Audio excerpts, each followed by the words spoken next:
Live, and if y'all have, you all want, we're live, so if you all want to share on your respective Yeah. spaces, if you go to Soul Purpose and just flip it out, then we can get some people to join in the conversation. Thank you, everyone, for joining. They ain't on yet. We don't know Who's you. not? I'm talking to people who might.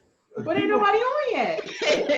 Nobody on. Literally, there's nobody on yet. But people go They're back and look at on. But I know.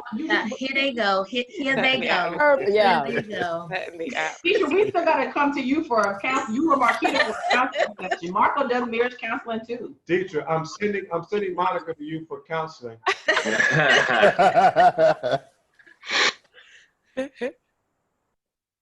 Hold on, I gotta go back. You can look on the Full Soul Purpose show to see if anybody has joined us, babe. Well, okay. Well, so for the purpose then of this audience, I guess I still need to answer the question. Well, like, I don't the need people to- want to hear. I'm gonna sit back here. Teacher, we still gotta come to you for a counseling.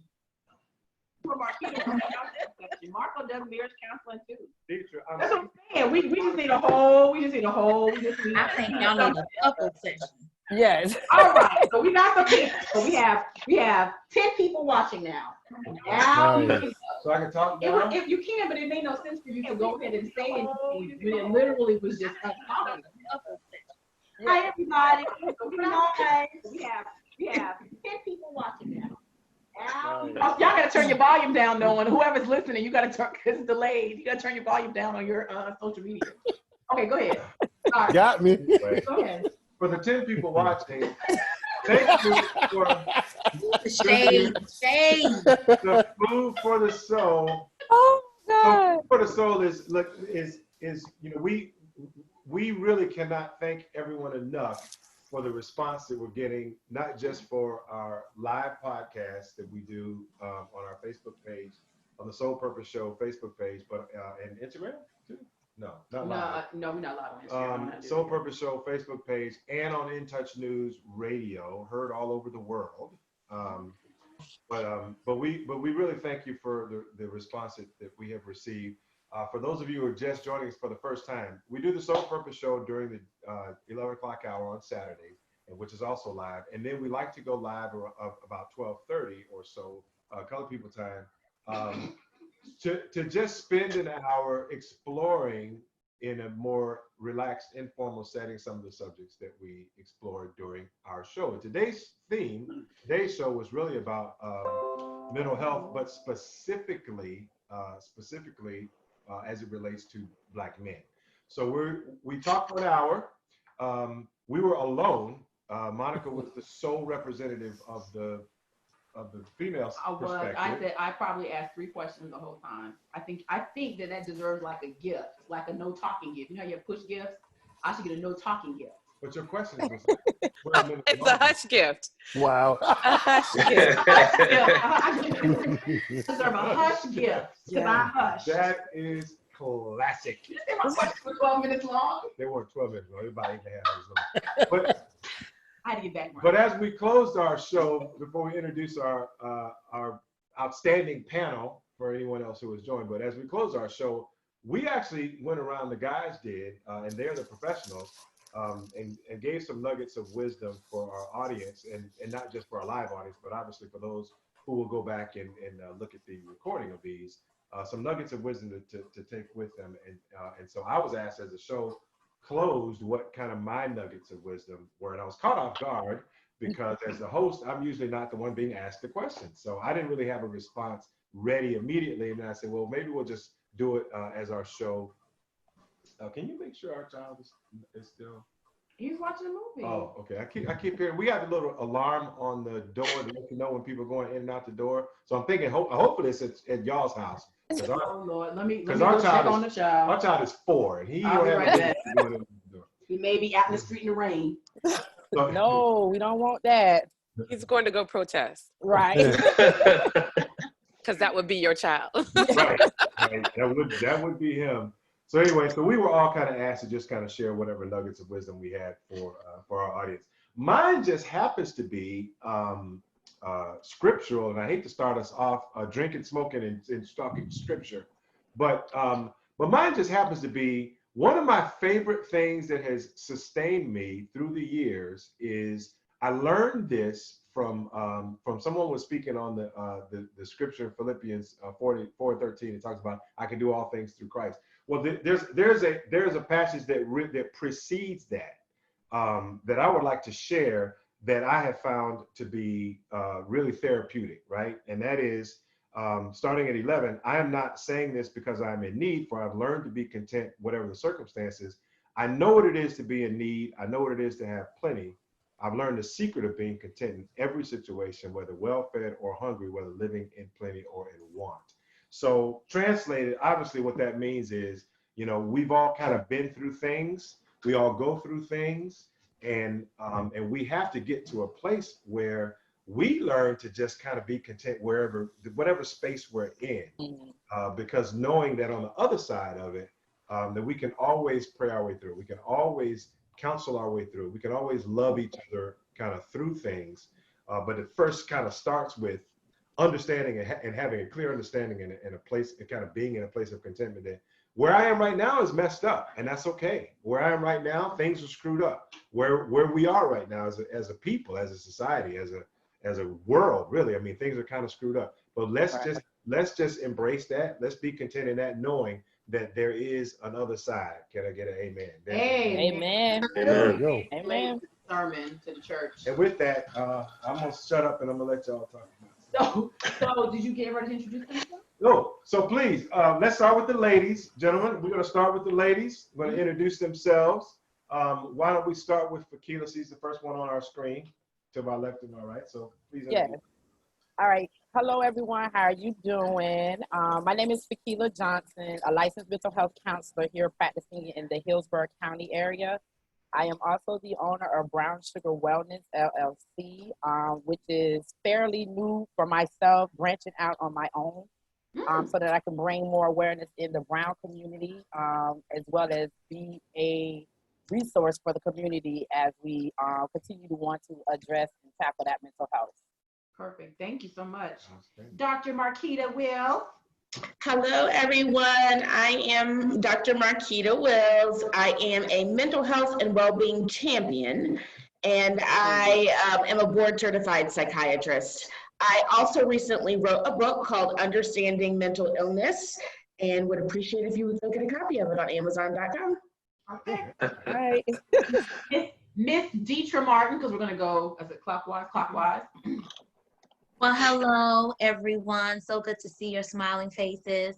If my computer buffers, I'm so sorry. It is ratchet right now. But I am a marriage and family therapist, also practicing in Hillsborough County. I'm currently virtual, and I am the owner of Protect Your Peace Therapeutic Services. Good to see you guys. And the brainchild of this whole. Yes, I'm gonna. Everybody introduces. I'm gonna tell why we're doing this now. And then Miss Bridget Simmons. Hello, everyone. Happy Saturday. Welcome. So grateful to be here. I am Chief Transformation Officer of Inspire, also known as Bridget the Go Coach, because I help people go confidently in the direction of their dreams. I also am a lead trainer with a school called IPEC, the Institute of Professional Excellence in Coaching, certified life coach, leadership coach, and purveyor of raising the consciousness of the world one person at a time. And I work with all people to create the connection between who they are and who God designed them to be, which is limitless and powerful and incredible and able to achieve anything. That's all. Bridget, can you I'm typing as you all are talking. So Bridget, can you give me the name of your business one more time? Because we're trying to make sure that people are tuning into y'all. Yeah, Bridget the Go Coach is probably the best way to know. Perfect. Okay, Carlos. Hey, how you doing? It's Carlos again. Glad to be back on the second half of the show. I am a former substance abuse counselor, currently working with veterans. And if we're dropping plugs, then again, Begin Again Counseling Services. My beautiful wife is a therapist there, and it's located in the Riverview area if you are seeking any type of counseling. Yeah. Thank you. Marco. Marco Watson, licensed clinical social worker, CEO of Inspire Beyond Counseling Services. So whatever situation you in, I am definitely empowering you to inspire beyond your current predicaments. But also I do have an audio book that I've done called The Next Move in Translation, and you can find that on my website at marcobernard.org. Right. Wonderful. And then Mr. Stephen. Yes, I'm Stephen F. I'm owner operator of You Do Matter Counseling Services out in Brandon, Florida, 813-625-5253. And it's nice to hear there's some other authors because I'm actually working on a piece myself called The Day I Met Myself. Oh, wow. Right. Sounds So super. the way I'm trying to multitask, but posting everything in here. The way we got this group together, because I know people who have tuned into us before, so we have some pretty loyal followers, is kind of our second show, I think, first on Soul Purpose, and Food for the Soul. Y'all were actually our first Food for the Soul guests. Y'all were actually our first guests, Deetra and Marquita.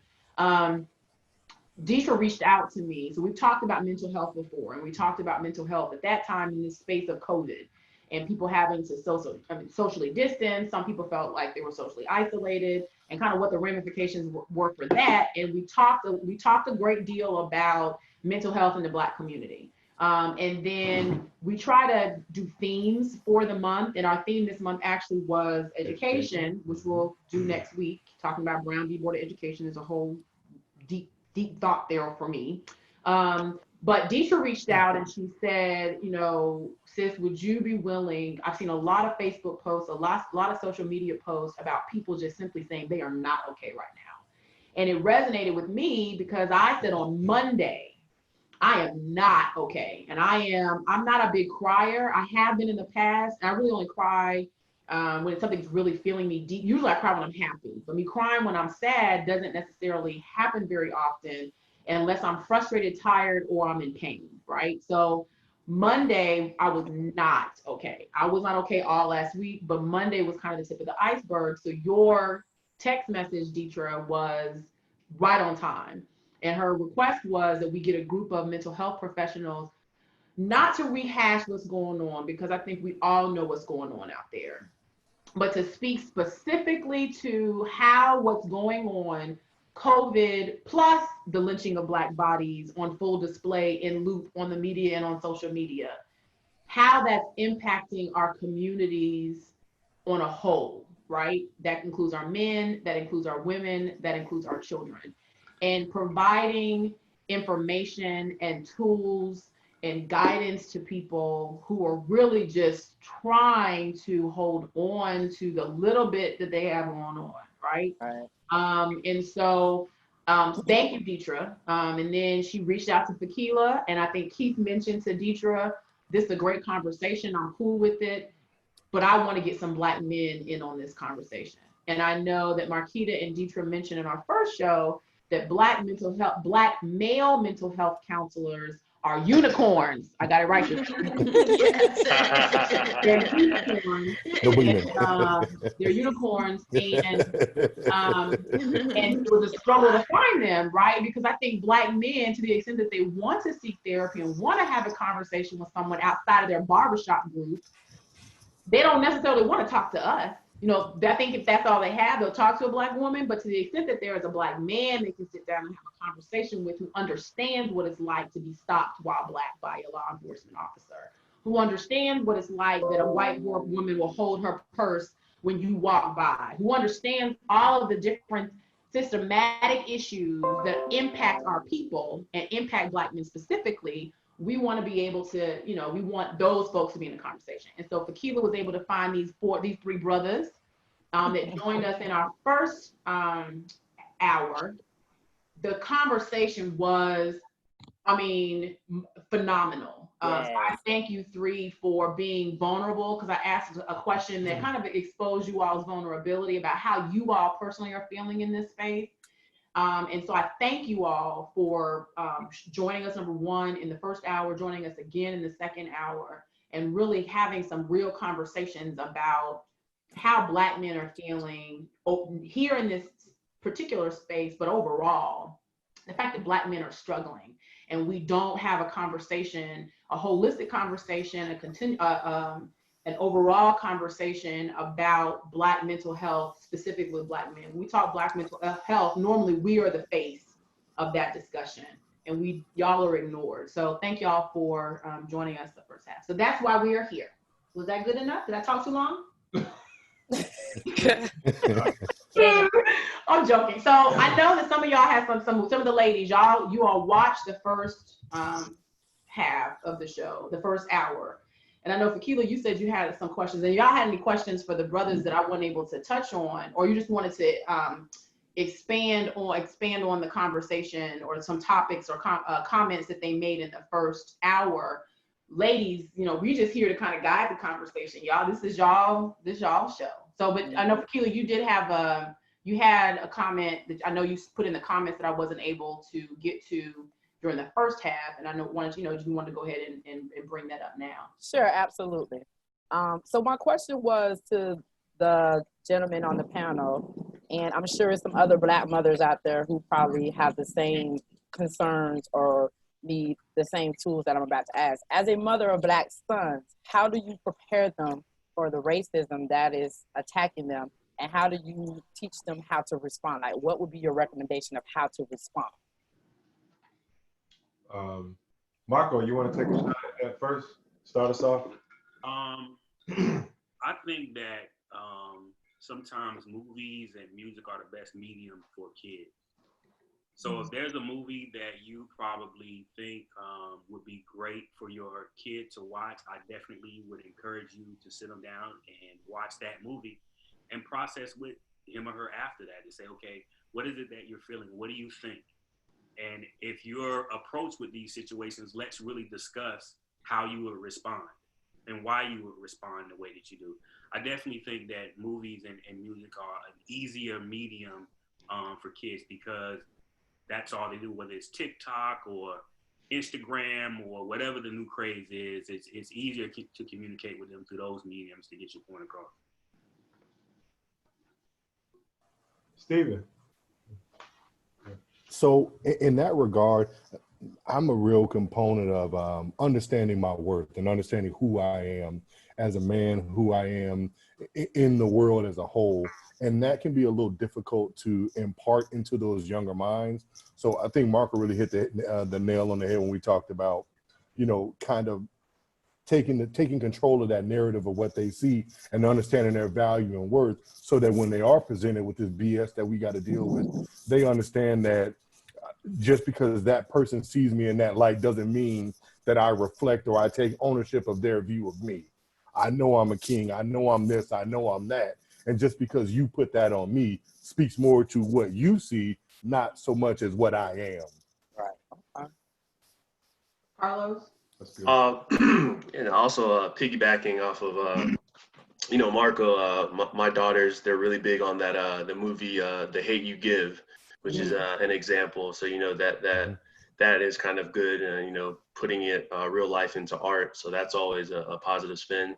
But just, also in what Steve said, just loving your children, real big at eating dinner together as a family, to sit down, to praise your children when they do something right, to, impress upon them, how special they are, how much they mean, and, to let them kind of like help them acknowledge that, racism, is real.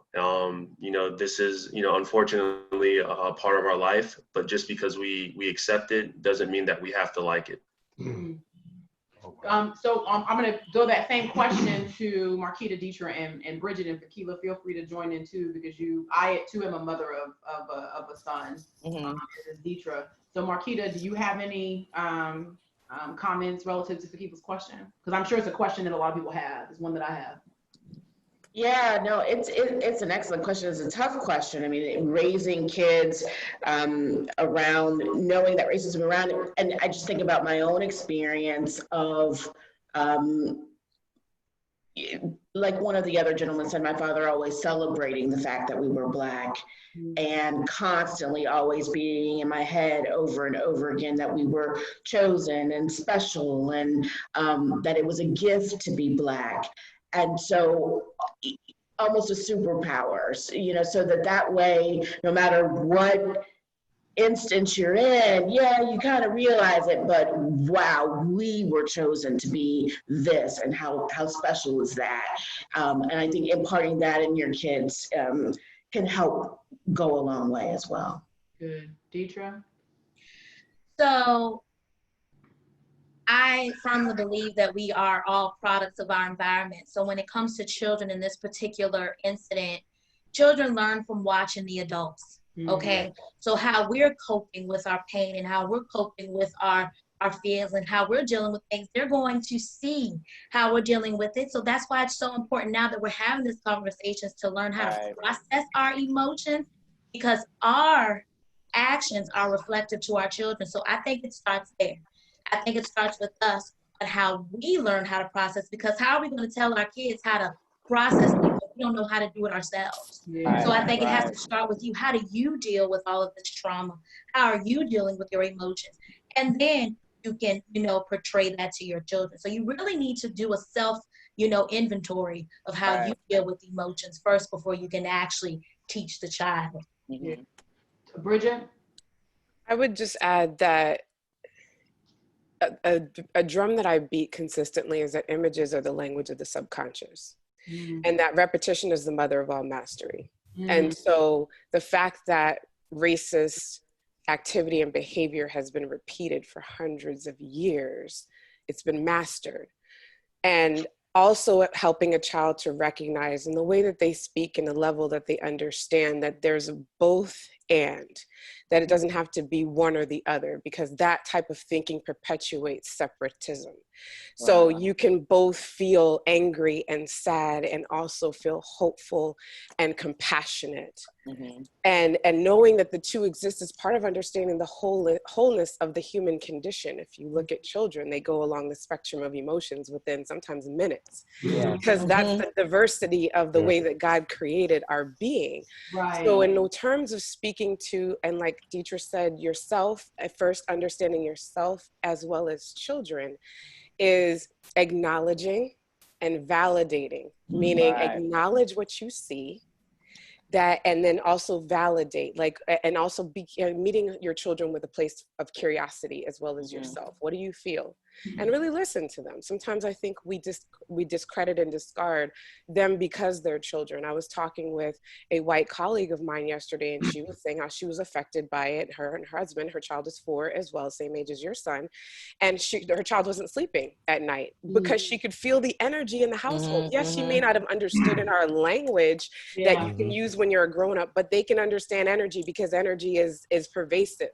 And all of us that when we're children knew when there was tension in the house. We may not have known the language to speak it, but we know what's up. So just to acknowledge that and then validate it. You know what? It makes perfect sense that you would feel sad or angry, given the fact that this world is on a big tilt and shift right now. It makes all the sense in the world that you're pissed off.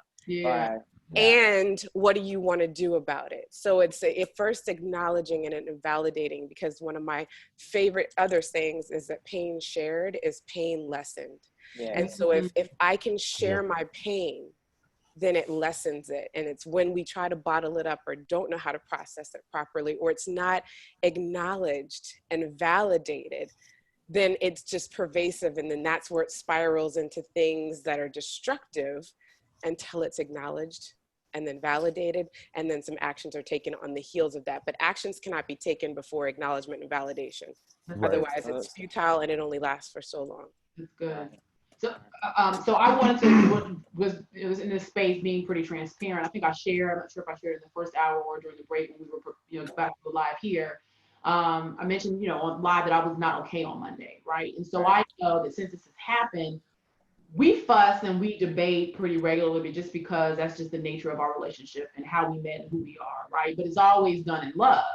But I have felt myself being very angry in this space and lashing out at him because we may not see eye to eye on the proper response to this, right? So I acknowledge that. And so to your point, Bridget, I have been bottling up a lot of anger, frustration, hurt, concern, anxiety. I'm going to get emotional because I got emotional the first with Ahmaud Arbery for a couple of reasons. Number one, I'm the wife of a Black man, and God forbid he goes out and a law enforcement officer stops him.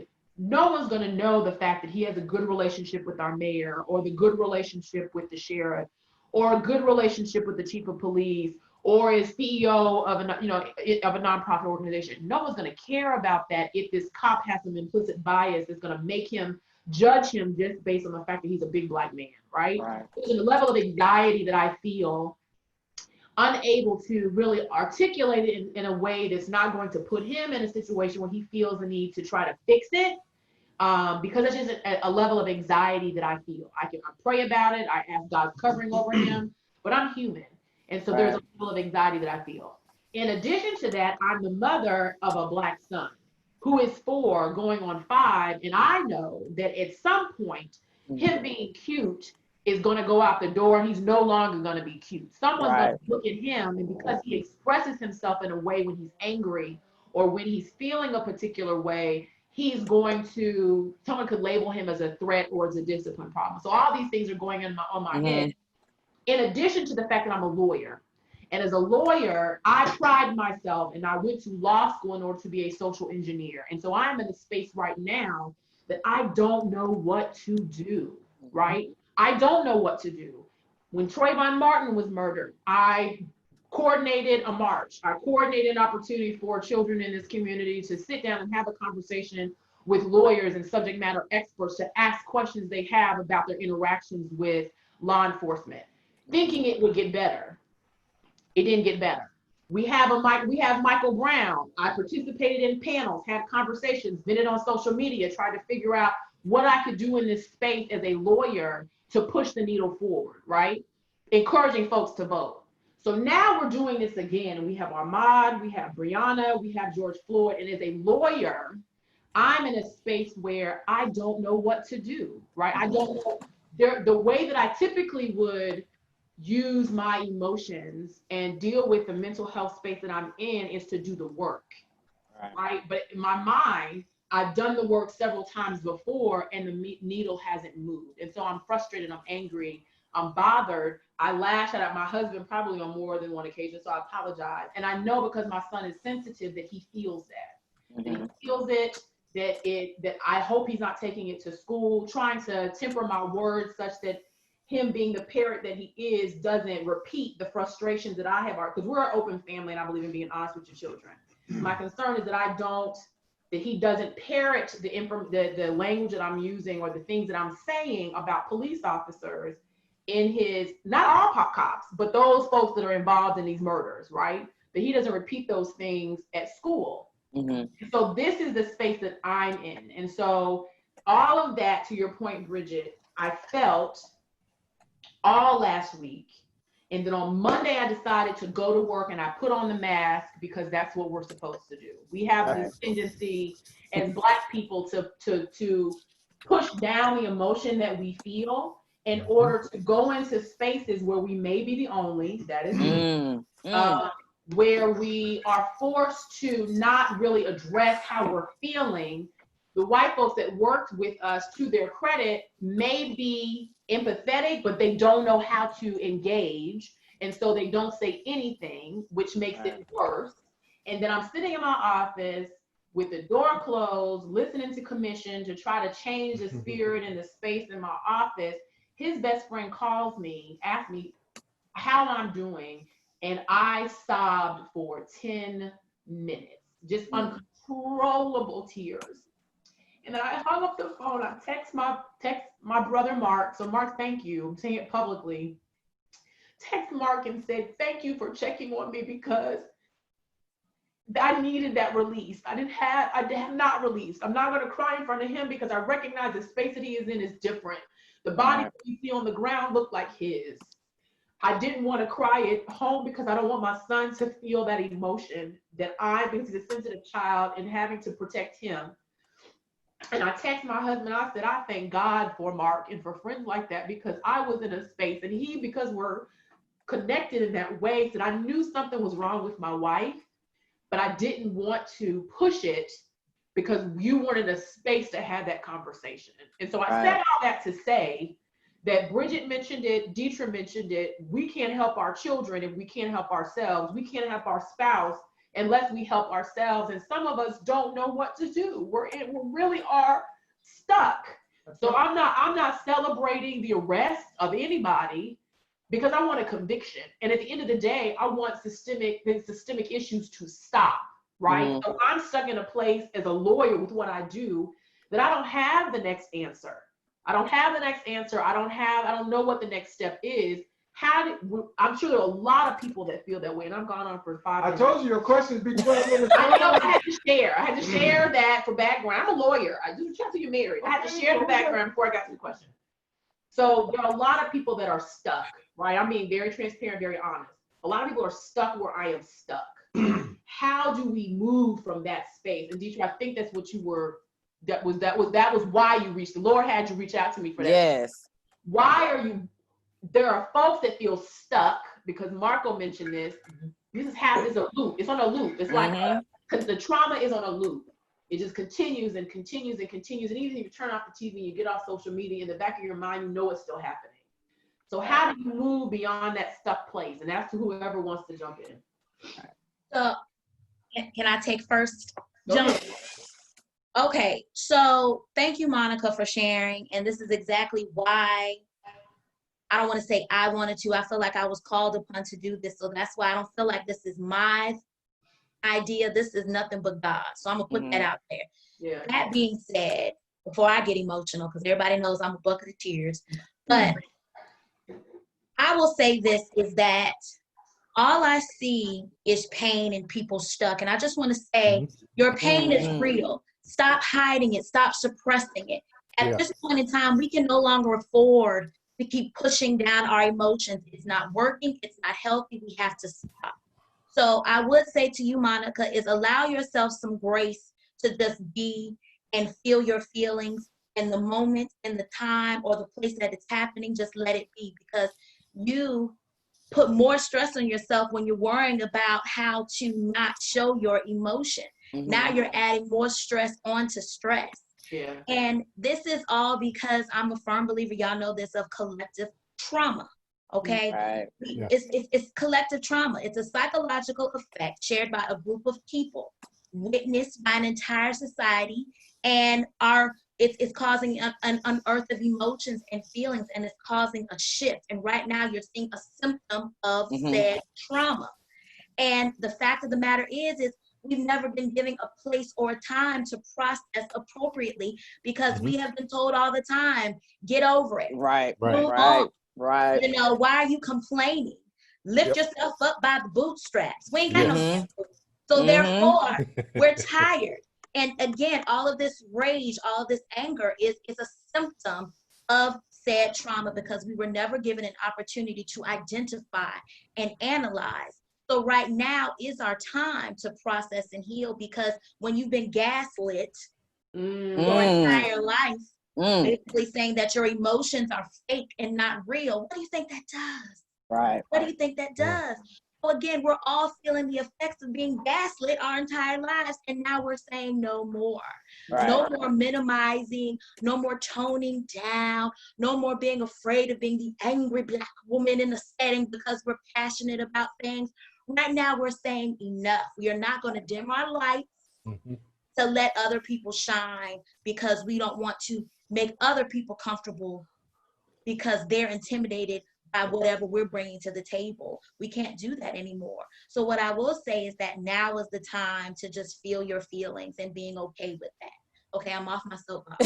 and I just want to piggyback on D, and that was good. Everything. Even with trauma comes triggers. So the trauma has already been in place. I just think right now with the pandemic coming on, and we in the past have had distractions. We can go to work, we can do this, but now we're stuck. We're stuck. And now this incident happens again. And like Marco said earlier, you don't have time to heal from the first incident. And now we got another incident. Like we don't have time to heal because it keeps happening so much. So all of this is just triggers. We're revisiting the same trauma. We haven't healed from the first one. We haven't healed from the second one. And then it keeps going on and on and on. So I think right now, healing and allowing yourself to have that space to say, I'm not okay. Mhm. And I need to allow myself that space to say, okay, I need to apply coping skills so that I can start getting to a positive well-being. Trauma comes stress. Myself, as a mother and a Black mother, I'm not okay. As a Black clinician right now, I am not okay. I'm not okay. And I'm going to be honest, I'm not okay. I'm struggling as a Black clinician to try to do my job, be a mother, help those who are not of color who are coming in and having different problems and issues and trying to sit there. And it's just right now, I'm not in a good space. So I have to recognize that, okay, I got to fall back. I got to get myself in a healthy space, because with that, if I don't deal with it, now I'm adding more stress. Stress turns into anger. Anger turns into frustration. Now I have anxiety and depression. Anxiety is taking me to the future. Depression is taking me past, and I just eat emotional wreck. So I just think right now, this is that time where we have to recognize that we're not okay. We're angry, we're frustrated, feel it. But how do we process and how do we move forward for healing? Yeah. Anybody else? Say I'm sorry for the guys, because I feel like the girls keep jumping in. Look, they were prepared. The disclaimer was already given out. We gave the disclaimer already out. Got our drinks ready. I'm just thinking about myself. The gaslit comment really, really resonates. Just, every day pretending like for your whole life, pretending like something happening when you know that it is, but you have to sit there and pretend like it's not. That's super duper frustrating. I think right now during this moment, I have done my best to just kind of dial down all the news and back away from it and hear it second and third hand. So for me, this was my opportunity to sit and process, because I knew I needed to process, because I had been putting it off and just been going and going and going. And part of that is some of the stuff that I'm working on right now feels very important around COVID. So I can some disparities around COVID, so I can kind of channel some of that energy there. But I have also took the week of Juneteenth off. I'm trying to kind of just sage the pain or manage the pain, but not in therapy, with this kind of forum, having an opportunity to even think about, I don't even know what I have to process yet. I don't know. Right. There, but I don't even know what it is yet, because it's so long coming. And I've stuffed it for so long that I know that it's going to be bad when it happens, but I'm still just hearing second and third hand things that are going on. I haven't let myself watch the tape. I saw snippets of it and then just turned away. I didn't want to kind of traumatize and re-traumatize and re-traumatize. I haven't seen it. So I've said no, that I had to put up a good limit and boundary there for myself, but I don't think I've yet started to process, but I wanted to come with you guys and start that conversation here. I think one of the things that we forget sometimes too is, those big wounds that we experience, they hurt like hell, but it's those little microaggressions that we deal with on a day-to-day basis that are sit in the darkness, that happen, that only people who deal with them understand and recognize.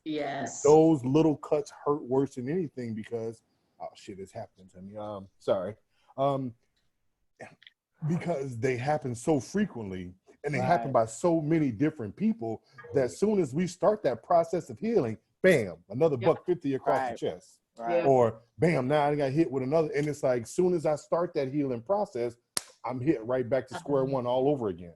Yeah. I'd like to hear from the other guys real quickly. One of the things that I heard is that we're struggling with is that we don't even have a clear picture of what it is that we want to get over, right? We know we need to heal, but just trying to process in this time is unprecedented, because we've never been here before with these circumstances.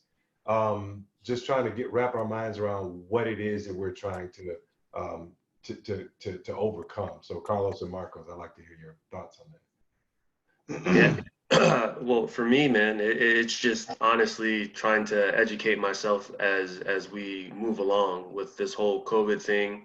This is a new experience, and it's a pandemic, but at the same time, it's a distraction from what's going on. And we don't know where to put in our energies, which pot. Do I focus on this? Do I focus on that?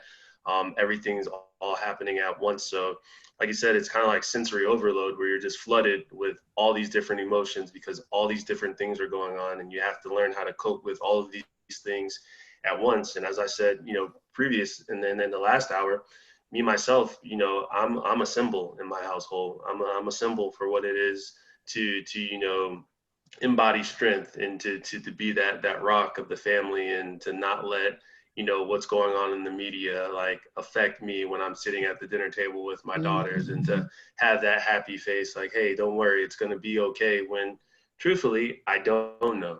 Like, right now it's just Black men in the media. It could be Black women, it can be Spanish, it could be whatever, and trying to focus on what the enemy is and put a face to it sometimes can be difficult. And right now I'm just struggling with whoever the oppressor is and whatever the newest thing is that is out there. I think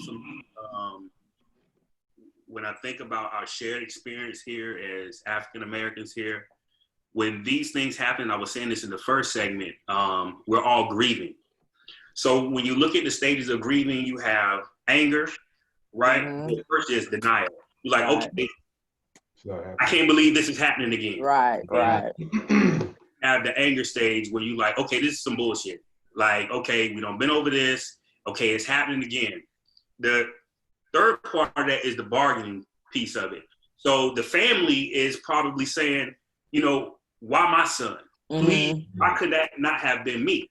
And then I heard Monica say, for us as a collective of Black people, Monica straight up said, I want justice. I don't care about nobody getting arrested. Her bargaining is, we need to see people getting charged. Yeah.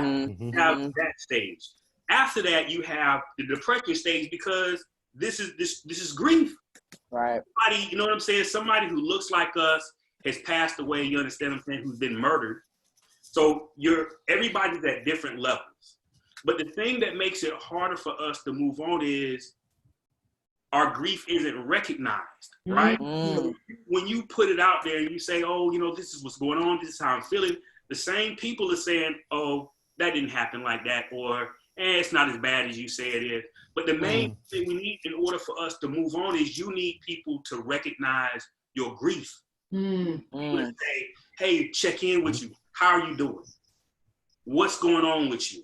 How can I be of some assistance to you? If those things don't happen, then there's a good chance that we're going to go back to the anger part. The whole situation again, right?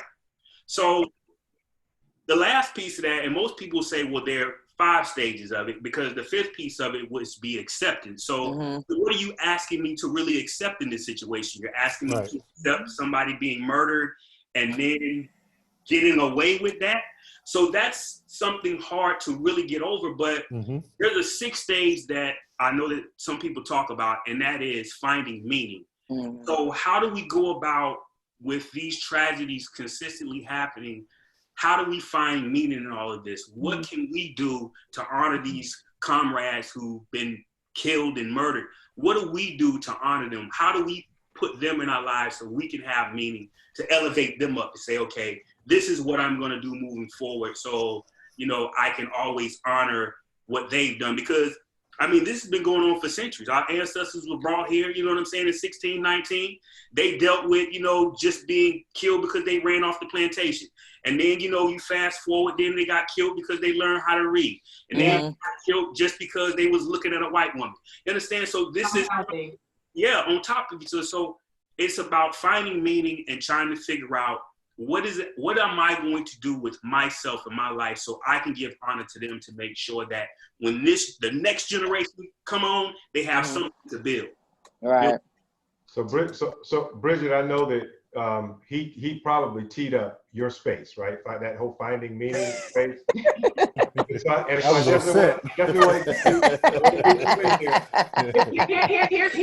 softball, Bridget. Right. So how do you? Like volleyball, smash it. So the question is, we want control. We can't. That's what we're seeking. We want to be able to control. And now he's saying, finding meaning. Like, how do you find meaning in something when all of these other factors are outside of your control? Right. Yeah, it's an excellent question and a challenging one. And because it takes honoring every stage that Marcos so beautifully and eloquently talked about.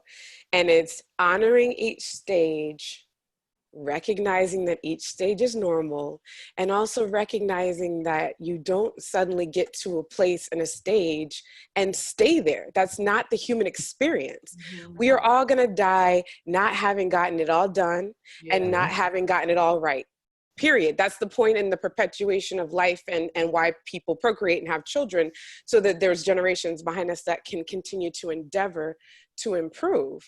So it's honoring what I said earlier around both and knowing that there's a spectrum of feeling and but also understanding the laws of the universe and the laws in which God operates, and knowing that we're a part of a collective system, and we can look to nature to understand why we act the way we act. The ocean is beautiful and serene, and people chill on it when it's a beautiful day, and it stirs up into a hurricane that's destructive. Yeah. So we're not separate from anything that God created. So the stir up and the destruction happens within human nature. So the meaning bit is something that you can, but the meaning part cannot come before you acknowledge and get to yourself to drop down to what I call the lower vibrational energies that are still beneficial and still necessary. So like what you talked about, Monica, and trying to protect, and what Dietrich talked about in terms of putting stress on top of stress, which then makes that weight that you're carrying heavier. It's stop shielding stuff from kids and other people. Exist and be the fullness of yourself. Kids don't give a damn if they're hungry, tired, sleepy. They will fall out on the damn ground, but it's when we become adults that we suddenly start to try to fit into social constructs of let me behave, let me act right, and it's a bottle, it's a bottle, it's a bottle, it's a bottle. Yes, there's certain behaviors that you don't necessarily need to exhibit to be a part of the tribe because you're afraid to get kicked out of the tribe if you act strange. That's why you code switch when you go to work and but you know what? But you know what? Find a safe space to exhibit and release what you need to release. The other day I got in my car and I screamed at the top of my lungs and it felt good as hell. Yeah. And you know what? I do that and I allow myself to get to that space so that I can get to the space that I need to create. And the space of creation can only come from connection to the divine, connection to the universe, connection to God, whatever you want to call it. But you are disconnected and cutting yourself off when you exist too long in a space of depression, of anger, and frustration, because in that space you got blinders on. You can't even see possibilities. You can't even see purpose. You can't even see meaning. Honor that space. Don't deny it, because that's why we're here as a society. You can sweep stuff under the rug, but for so long you're gonna trip over that damn bump in the rug. And when you trip, let yourself fall. Cry if you must for as long as you need to, but also understand that when you get up, look for what opportunities are there for meaning for yourself first, then for your family, and then how you can take yourself and your unique gifts to whatever places and spaces that you reach. But honor the spectrum of feelings, because you can't do that and then get the meaning. Like Man's Search for Meaning, that beautiful book of the man who survived the Holocaust. I'm sure he had moments of depression. I'm sure that Nelson Mandela was sitting in his cell feeling angry, depressed, sad, and cried. But if he didn't honor that space, he wouldn't be able to have emerged and become the president at 76 years old. So honor the spectrum and then look for meaning and then give yourself that meaning and just know that all of it exists within all of us at any point. But if you stay there too long, if you stay down too long, it becomes habit, and repetition is the mother of all mastery. And people can repeat and master victimhood. And that's what the oppressor wants to have happen, which is why it's for perpetual name calling and psychological warfare and imagery of putting Black men looking a certain way on TV, why people that think they're not racist quietly are subconsciously, because their subconscious has been spoken to by the news media, who constantly puts people that look the way that George Floyd looks on the news looking a certain way. So even if I really didn't really want to be racist or scared of someone for the color of their skin, my subconscious is seared with the imagery that allows Right. me to think on a subconscious level, I need to be afraid. So be mindful of what you're paying attention to and feeding into your spirit. And when you do shut things off and give yourself space and give yourself time to actually focus and intentionally look at something that feeds your subconscious, that lets you know where meaning is, then meaning can be found. That's oh gosh. I mean, there's so much to unpack there. I want to do this conversation again, but one of the things that I have, now this question actually popped up in the main show, but I didn't get an opportunity to get to the question. So one of the things that I have said, and I had this conversation with some of my classmates from law school last weekend. We were on a Zoom call, and one of my brothers said that this time feels different. And I expressed to another, so we've done this before, been on this, as I said, a cycle, but this time feels different. And I shared with Keith and shared with one of my other friends that this time feels different primarily because the folks that are at the front line are white folks, right? They're the ones that are at the front line, because we said before, people, white folks have asked, how do you help? How do you help? How do you help? And we've said, fight for us. We've continued to say this time and time and time and time again. Allyship is associated with a sacrifice, right? You have to sacrifice something in order to push this narrative forward, because to y'all's point, when we say it so much, it's like in their minds, they already have this image of what they want to have. They're going to make you why what happened to George Floyd happened, with why what happened to Breonna Taylor happened, with why what happened to Ahmaud Arbery happened, with why to whomever it is that we're hashtagging, why it is that they are on the ground dead, or they are dead at the hands of law enforcement or whomever, right? And so the question that was posed by one of our white viewers was, what can I as a white person do in this space? And one of the things that Marco talked about, you talked about the stages of grief, and the fifth stage, and you said there were five, but people talk about a sixth. What was the fifth one? The fifth one is acceptance. Okay, so people continually telling us, the gaslighting, telling us that our feelings are not legitimate and what we're feeling is not real. We can't, and that's what I was sharing with my husband. People are asking us, come sit on a panel, come have a conversation. I'm not doing that. And the reason I'm not doing that is because all I'm going to say is the same thing I said when Trayvon was murdered, when Philando Castile was murdered, when all these other people were murdered. You get Black folks on a panel to have a conversation to make you feel better about how you're. Right. I want white folks who consider themselves allies to come to the table to acknowledge that what we are feeling and the trauma we are feeling is real. And then you come to the table discussing how you plan to move forward and how you plan to move the needle. So that's my space. So, but I'm asking health professionals, since the fifth one is acceptance. We have to accept our grief, and I think we are accepting our grief and accepting how we're feeling, because I think that is being demonstrated in how people are responding, right? And I shared this last week. I don't agree with the rioting and the looting. I think it's counterintuitive, but I understand the why. Because if we peacefully protested and nothing has happened, we got to find a way to get your attention. And if going get your attention is setting shit on fire, then damn it, we're going to set shit on fire. Again, I'm not agreeing with it. I'm not condoning it, but I understand.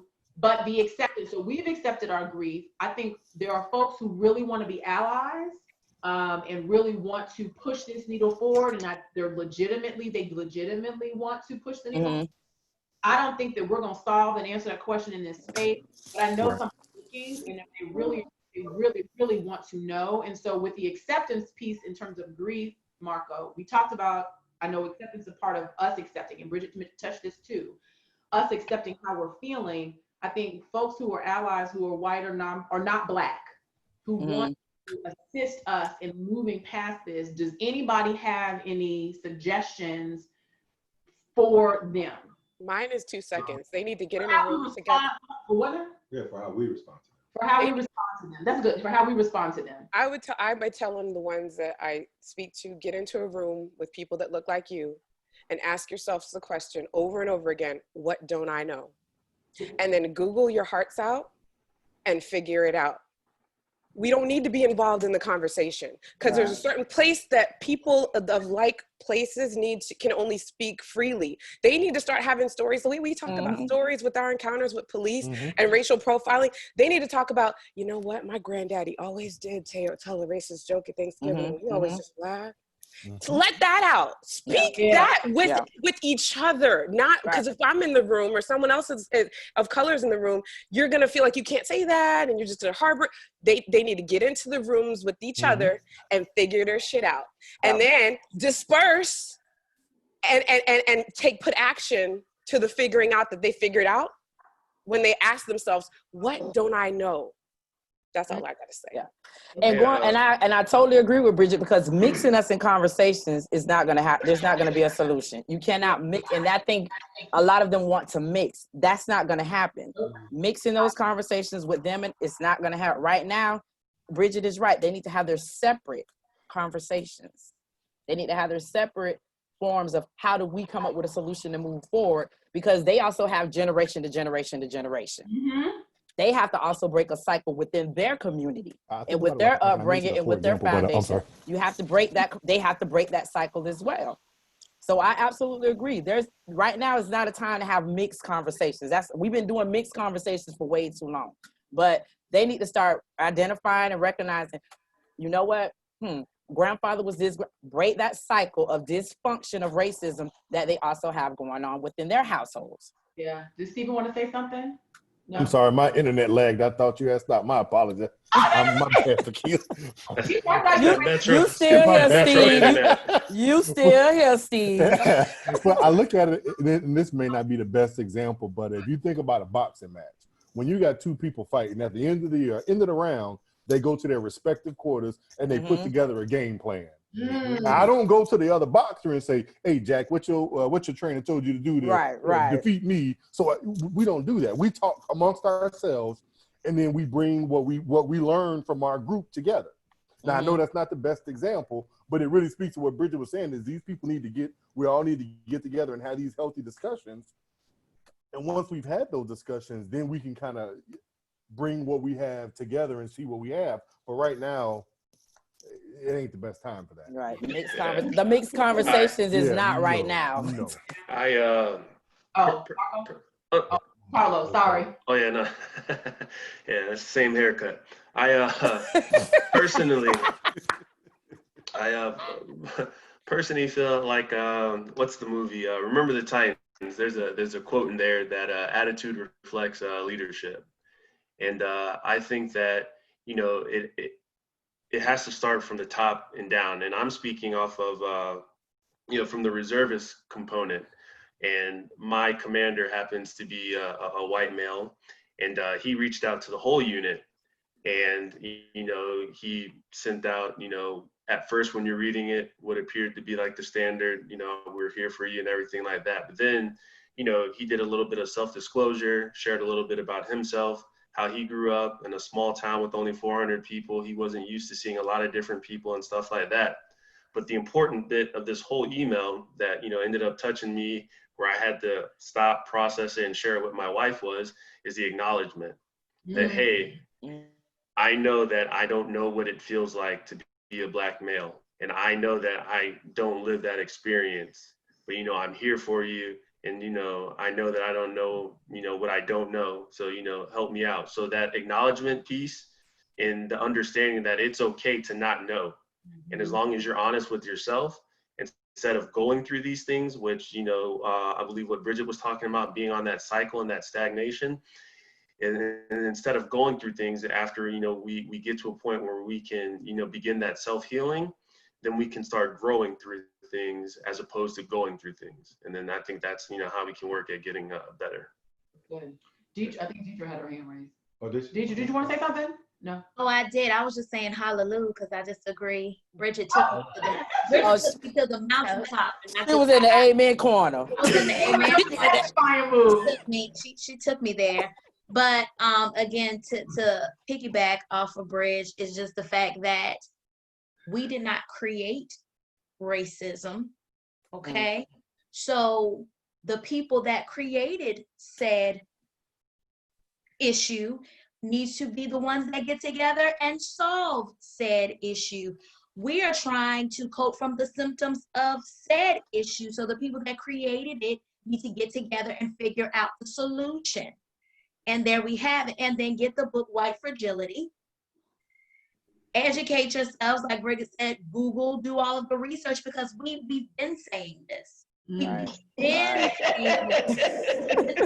This is not a new message. Right, like we were just repeating ourselves. That's it. We're on a rerun right now. Like, what are we talking about right now? But this is new to y'all because there's an awakening. Great.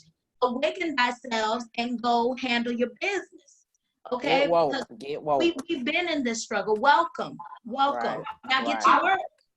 I will share. I share this analogy, kind of share this analogy with a couple friends yesterday. Inviting us to those panels is akin to an abuser asking the victim of their abuse speak to the abuser about how the abuser can stop the abuse. Yep. That's effectively what it is, right? That's what it is. You're asking me, and that breaks it real down, because abuse is something that we all understand and we don't like and hate. The abuse, asking us to participate in this conversation now, period, but specifically now, is like the abuser asking the abused to come to the abuser to explain to the abuser how to stop the abuse. To this point, y'all need to get into a room and have conversations. I don't have a problem engaging in space. I think one of the challenges we share this with is they need a safe. But white folks are afraid. This is my take. Are afraid of being called. They don't know what to say, and they don't know what they don't know. And yet Google is helpful, but sometimes you don't know what you don't know. Our end, at least this is my commitment this is my commitment. I've committed to creating a safe space for us to really have real conversations. But if you're gonna have an uncomfortable conversation, you're willing and open to have an uncomfortable conversation, it has to be damn it uncomfortable. And it has to be uncomfortable on both ends. Both sides need to listen with grace and courage. And that takes a lot of honesty, and that's hard. But I think this feels different. And I think it feels different for that reason, because I think people are now open to having those uncomfortable conversations. And I have real uncomfortable conversations, but I'm sorry. Are we ending? I'm sorry. I've had so many of my. I wanted to pass it to you, Marquita. I wanted to pass it to you so that you can take us out of this segment. So please share your thought, but I want to add on to your thought as well. Here's what I'm hearing. I'm hearing that for us, we are looking for ways to give ourselves therapy in this time. And one of the things that we've struggled with is we've tried it this way, this way, this way, this way, to try to help the oppressor understand that, this is what we're going through. And now the oppressor is going, wait a minute, okay, we got it. Now we really want to know how to fix, and we're saying to each other, here's what I'm hearing. We're saying to each other, here's the solution. We are now saying the answer for us is to be okay with saying, y'all need to figure this out. So therapeutically speaking, help us get out of this segment by saying, is that accurate? Is that what we're doing here? Have we? So I think it's accurate at this moment, right here, right now, right? I think what we're trying to do is find ways to heal ourselves and each other, because we're who we care about right now. I will say, what I was going to say was that I have not had, after these incidences, as many of my white friends reach out to me with just, hey, I'm here for you. Hey, I'm here for you. Hey, just checking in. Hey, just shouting you out. Hey, just saying, hey, just thinking about you.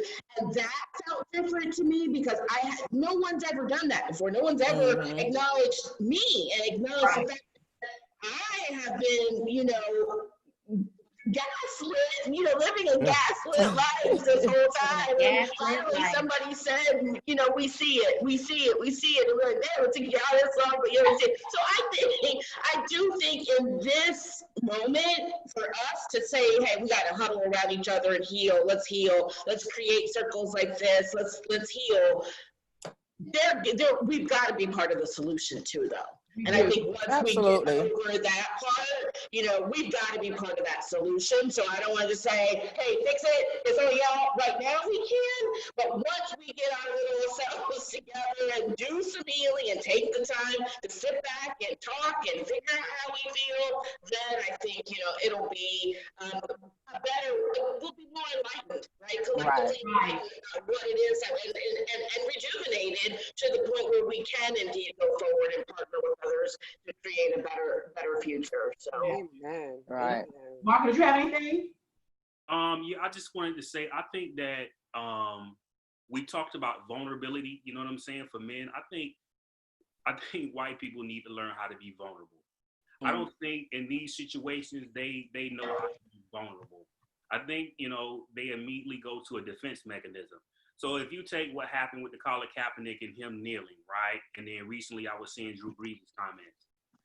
Nobody's talking about what the flag means to you and, you know, fighting and, you know, what your family did. That's not the issue. So when I see it come up, it just seems like they're always, I'm not going to say all white people, but some of them they look at it subjectively instead of saying, okay, well, let me look at it from your point of view, because there's always this immediate thing to defend why we shouldn't be doing what we're doing. And that's a defense mechanism. That's like denial to say, okay, well, that's not happening that way. So I think that they're afraid to be vulnerable because of what that conversation may mean for them. Correct. Right. So somebody asked a question in the chat, and it's to me, but using my abuser analogy. If the abuser doesn't realize they are demonstrating unacceptable behavior, do you not feel the abuse should be a part of the conversation and input on acceptable treatment? My response is not right now, right? Right. So I think there's a level of accountability, and to Marco's point, that takes a level of vulnerability on your part. You have to acknowledge.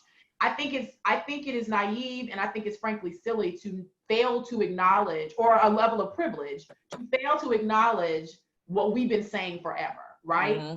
So no, as the abused, you have to respect where the abused with the D is in this moment. And I think asking the abused to come and sit on a panel, have a conversation about the abuse is abusive in and of itself. Right. When you haven't done the work to figure out how you're going to push the needle forward and how you're going to change what fundamentally are systemic issues. And Dietrich pointed out that this is, all of y'all have said, this is trauma over trauma over trauma. Mm-hmm. We have been the recipient of in a system that we did not create. Right. So my position is to answer to the question, I personally, Monica, am open to having a conversation, but only to the extent that the person is willing to engage in that conversation, is willing to hear real truths about my perspective and my experiences. Yes. And if you are not willing to have that realization, I, Monica, am not willing to engage in that conversation, because that means that you have not taken ownership of not what you personally have done, because we may be cool, you may not have done anything, but failing to realize that this system is abusive to Black and brown people. Yes. Realize that we are really trying to make it, right, day to day, the code switching, the wearing the masks, all of that on a day-to-day, the gaslighting on a day-to-day basis.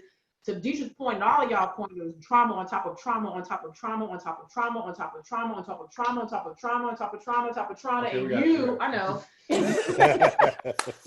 you want me as the person that is the dealing with the trauma to come make you feel better about how you feeling. And that's just, I'm not an expert, that's y'all, but I would think that if there's any other type of trauma that you all would tell the person that is the victim of it to go sit their ass down somewhere. You want me to come help you solve your problem.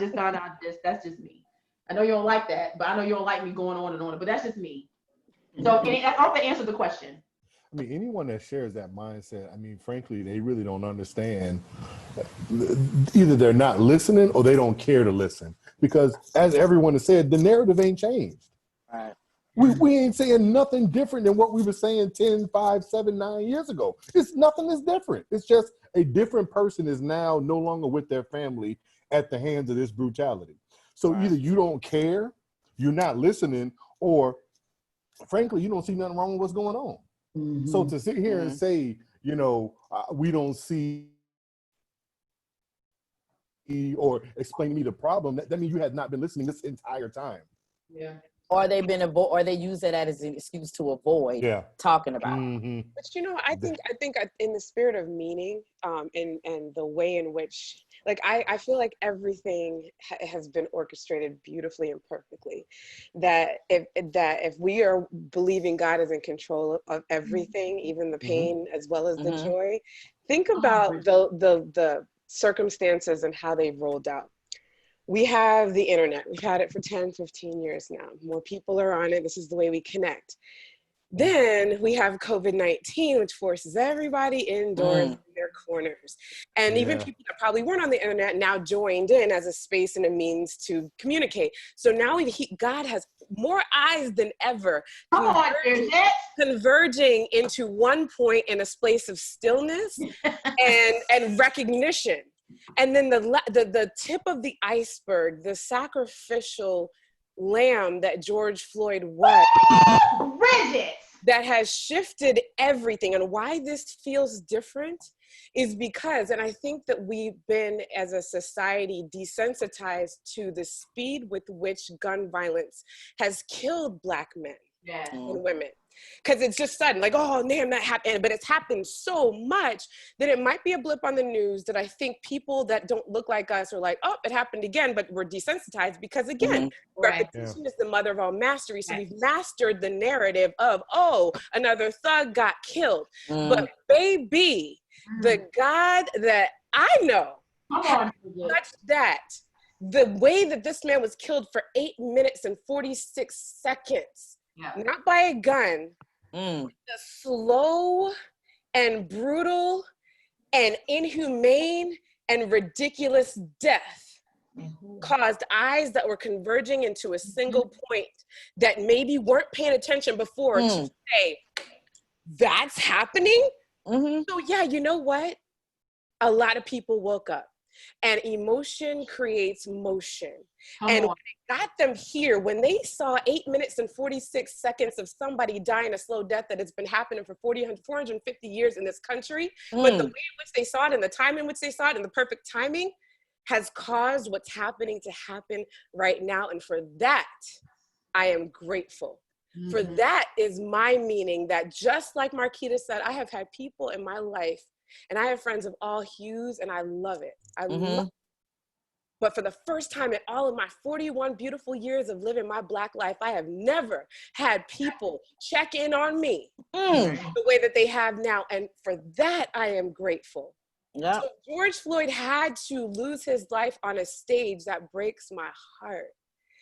But it broke a lot more people's hearts than it would have if it happened just any other way that it had the last couple times. Right. Well, I think there is perfection in everything that God does. And it doesn't mean that it doesn't have to hurt. Right.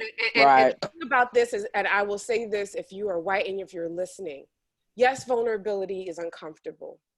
Yes, to acknowledge the history of people that look like you that have done things that maybe you haven't personally done may bring up guilt. It may bring up feelings of shame. And that's okay if you feel that, but you don't have to own it. You don't have to stay there.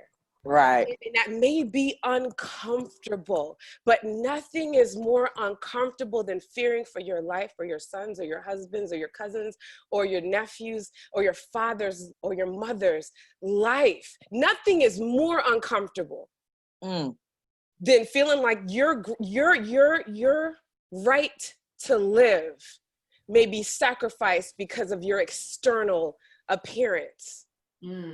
So be uncomfortable. I dare you to be uncomfortable, because nothing will ever match the discomfort of being a Black person in America. well, I'll drink to that. Man, you better, right. I think if there's any positive punctuation to put on this conversation, because we are dealing with, right? So and this was supposed to be about the guys. So I'm hoping that all you guys are football fans. our football fans. But one of the takeaways for me from this week, and I haven't even read the actual quote, but my understanding is that the NFL has released a statement. This whole thing is really about just the pure brutality of how police treat Black and brown people. And the NFL released a statement essentially saying, we were wrong about the way we dealt with the Colin Kaepernick protest. And I don't. Wait a minute, they didn't say Colin's name. Come on, And that's an important part of it. They almost came close. They didn't say Cap's name. I'm not accepting it until you bring Cap into the situation. I'm sorry, real talk. I just said Good point. That was a gap. But what's cool about this is that Colin hasn't said anything yet. I haven't seen anything. But what's cool about this is, and I'm sensitive to this having worked in professional sports for 9 years, is it is such the last bastion, the NFL specifically. And I didn't work for the NFL, by the way, but it is such the last bastion of power, dominance, and control. The Super Bowl is called the Super Bowl for a reason. It is the biggest spectacle in the world. And for them to say, oh, maybe we should look at this thing again, I think it's a nice punctuation to say, we can start to feel some kind of way, knowing that everything that Bridget just and I wouldn't ever dare try to repeat it, but feel some kind of way that this brother gave his life for a reason. Yeah. Mm-hmm. Yeah. Maybe this will be the shift in time. I think that there is a shift. I feel it, and I have. It feels different. Mm-hmm. It does feel different, very different. Well, go ahead, Monica. Can I say this? I know we're running out of time, but I want to say this. When we're asking ourselves, how do we heal? This space is exactly how. What we did today is a component of healing. This is connecting to healing, having these conversations, keeping them going and talking. This is what we do to heal. This is how you process. This is how you unpack. This is no longer stifling our emotions. We're getting them out. So this is a part of the healing process. Say it, Dee. So we have to keep this going. Yeah. Keep these conversations going. Healing circles. When the dust settles, we have to keep. We gotta keep them going. And this is definitely a form of therapy for those who are not familiar with therapy and those who are with this stigma. This is therapists. This is therapy. This is group therapy. This is process group. This is what we call process group. Process group. There have been as upwards as 50-something people watching this as we've been talking. So I don't know what the actual touch is.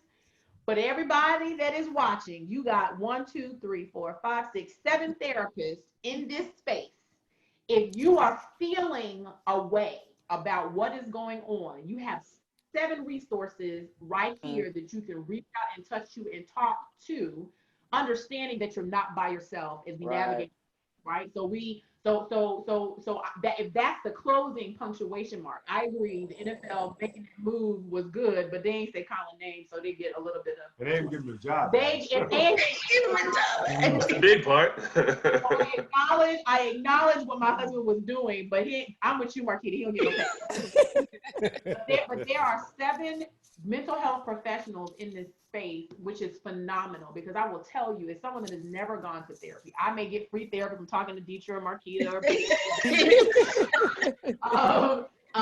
but in terms of someone never having sat on a couch, I will share with you, I've never done it because I did not realize that there were Black folks out there that did this. And that's why I know now, but 10 years ago, you could have never told me that there were Black folks that were in this space. And I think that to the extent that people are aware that you all exist is a big helpful. And so I'm thankful and blessed that you all joined us today. I agree that these conversations need to continue to happen. I would love to. We've never done a panel before. I thought this was good. Did you think this was good, baby? Okay. So I thought well, if not, who's going to share it now? Right.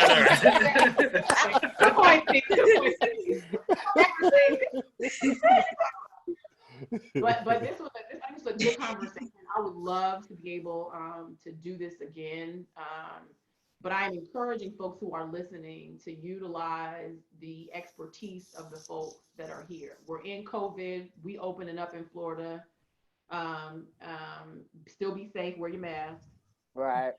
But this where we are right now in terms of protests and people feeling a certain way, this trauma that we've been feeling forever, just because we're opening up doesn't mean that the trauma that we're experiencing as a result of all of the many deaths we've seen is leaving, right? And so I would encourage those who are watching to reach out to one of these 7 to sit down and have a conversation, particularly the brothers, sitting down to have a conversation with how you are feeling in this space. Own it, acknowledge it, do something about it, and then let's push through. And this is not a political forum, but I'm gonna say one of the best ways you can do therapy is take your ass to the poll in November and vote. I don't know anybody's political affiliation. Amen. I don't care. This is our show. I'm gonna say what the hell I said. So There you go. So to the extent, because we're going to put a bow on this, and one of our listeners said we should do this weekly online. We're not going to do it weekly online. We're going to be true to our brand. For those of you who have been following Soul Purpose Show and Food for the Soul, thank you. Again, we're going to be true to our brand. We've got several different subjects that we're going to explore. There's relationship subjects. There's pop culture subjects. There's all kinds of subjects that we are going to explore. This is probably the most important. yeah.